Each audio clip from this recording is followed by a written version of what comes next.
स्वागत है। आज हम सुदर्शन की कहानी पुनर्जन्म की पाठ्य सामग्री पर कुछ चर्चा करेंगे।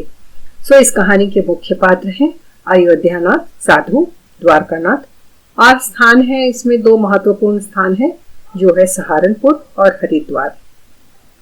तो सबसे पहले हम इस कहानी का सारांश पढ़ेंगे। तो यहाँ आपकी सुविधा के लिए छात्रों मैंने कुछ पॉइंट्स के रूप में यहाँ सारांश दे दिया है, जिसे आप यहाँ पॉइंट वाइज देख रहे हैं। अगर आप ही पॉइंट्स ध्यान में रखेंगे तो आपको परीक्षा में सारांश लिखने में बहुत सुविधा मिलेगी। ये जो पॉइंट्स लिखे हुए हैं यहाँ आप देख रहे हैं कि अयोध्यानाथ कहानी का मुख्य पात्र है। जब तक वह गरीब था तब तक रुपया पैसा हाथ का मैल समझता था, लेकिन जब कुछ पैसे उसके हाथ में आ गए तब उसका स्वभाव बदल गया और कंजूस हो गया था। अपने घर आए साधु के साथ धोखा करता है और उसके 100 मोहरे चुरा लेता है। साधु तीर्थ यात्रा पर जाता है, हरिद्वार में यज्ञ का आयोजन करता है। अयोध्यानाथ के धोखे के कारण साधु आत्महत्या करता है। साधु के आशीर्वाद से अयोध्यानाथ के घर बेटा पैदा होता है जिसका नाम द्वारकानाथ रखा है। द्वारकानाथ बहुत तेज बुद्धि का बालक होता है। द्वारकानाथ अपने माता पिता के साथ हरिद्वार जाता है। वहाँ वह एक जरूरतमंद व्यापारी की सहायता करता है। द्वारकानाथ व्यापारी की सहायता के लिए पिता की तिजोरी से साधु की चुराए हुए मोहरे उठाकर उसे दे देता है। द्वारकानाथ भलाई के लिए बुराई करता है। अयोध्यानाथ को अपने बुरे कर्मों की सजा प्रिय बेटे की मौत से मिलती है और बुरे कर्मों की सजा हमें किसी न किसी रूप में अवश्य मिलती है। तो यहाँ आप देख रहे हैं कि सारांश इस प्रकार पूरा होता है। और अगर आप लिखित सामग्री चाहते हैं तो आपको एक लिंक दिया जाएगा जिससे आप और लिखित सामग्री भी उस लिंक के द्वारा प्राप्त कर सकते हैं। अब हम पाठ्य सामग्री की अगले भाग एक शब्द या वाक्य में उत्तर लिखने वाले की ओर बढ़ते हैं। तो इसमें आप लोगों को प्रश्न दिए जाएंगे जिसका उत्तर आपको एक शब्द या वाक्य में लिखना है। जैसे पहला प्रश्न दिया गया है कि धन किसका ईंधन है? उत्तर है तृष्णा। अयोध्यानाथ कहाँ के रहने वाले थे? वे सहारनपुर के रहने वाले थे। तो उत्तर में केवल सहारनपुर लिखेंगे। इस प्रकार छात्रों आपको इस वाले प्रश्न पत्र के इस भाग का उत्तर केवल एक शब्दों या वाक्य या वाक्यांश में देना है। आपको पूरा वाक्य लिखकर अपना समय व्यर्थ नहीं करना है। और इसके बाद हम आगे बढ़ते हैं। यहाँ प्रश्न दिए गए हैं, उसके उत्तर किस प्रकार लिखे जाएंगे यहाँ आपको आसानी से समझ में आ जाएगा। फिर अगला प्रश्न आता है ससंदर्भ व्याख्या कीजिए। तो ससंदर्भ व्याख्या के लिए भी आपको यहाँ केवल मैंने एक नमूने के तौर पे ही ससंदर्भ व्याख्या करके बताई है कि प्रश्न दिया गया है, यह मनुष्य है जिसने अपना सच्चा धर्म समझा है और धर्म के सामने पैसे का मोह नहीं देखा है।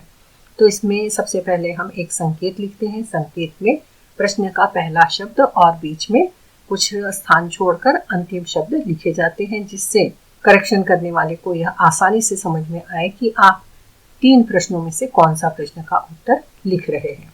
उसके बाद प्रसंग होता है। प्रसंग में आपको किताब का नाम, पाठ का नाम और लेखक का नाम लिखना है। संदर्भ में यह किस संदर्भ में वाक्य कहानी के अंदर प्रस्तुत किया गया है, कौन किससे कह रहा है।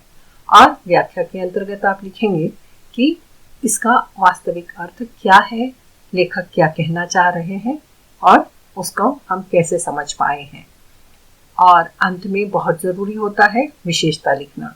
तो विशेषता में आप लिखेंगे कि लेखक इसमें क्या संदेश दे रहे हैं और हमें क्या सीख मिल रही है। तो इस प्रकार ससंदर्भ व्याख्या भी यहाँ पर पूरी होती है। तो छात्रों आप प्रारूप याद रख लीजिए और प्रारूप के आधार पर पाठ में से आपको कहीं से भी कोई भी वाक्य लिखने के लिए आए तो आप आसानी से कर सकें। चलिए अब हम अगले प्रश्न की ओर बढ़ते हैं। अगला प्रश्न आता है किसी एक पर टिप्पणी लिखिए। तो यहाँ पर 4 शीर्षक मैंने दिए हैं, जिसमें से हम एक शीर्षक का चयन करते हैं जो यहाँ पर मैंने द्वारकानाथ लिया है।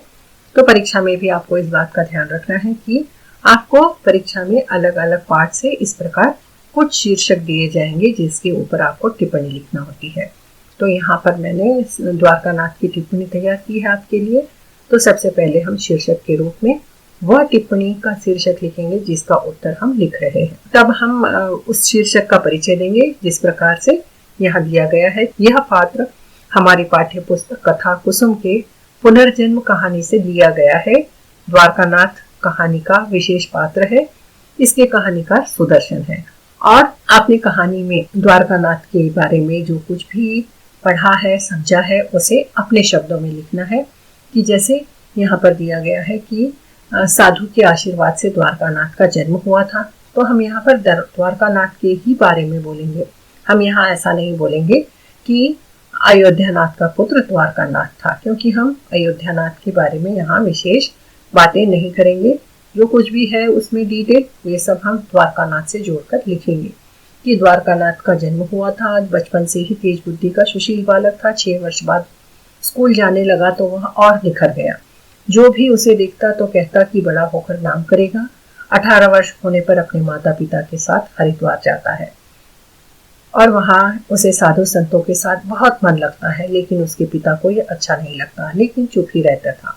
एक दिन शाम को द्वारकानाथ अपने डेरे पर जा रहा था तो उसे एक व्यापारी रोते हुए मिला। पूछने पे का 1400 रुपए का कर्ज चुकाना है, उससे बचने का रास्ता नहीं मिल रहा है। तो द्वारकानाथ ने पिता की तिजोरी से साधु की लाठी से चुरा कर रखी हुई 100 मोहरें चुरा कर उसकी सहायता की। इस प्रकार भलाई के लिए बुराई करता है।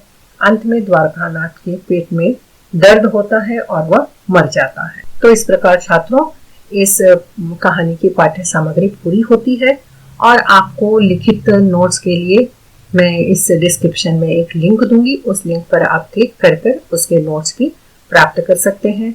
वीडियो अगर आपको अच्छी लगी तो लाइक कीजिए, शेयर कीजिए, कमेंट कीजिए, दोस्तों के साथ शेयर कीजिए और अन्य कोई सामग्री चाहिए तो बोलने में कोई हिचकिचाहट मत कीजिए।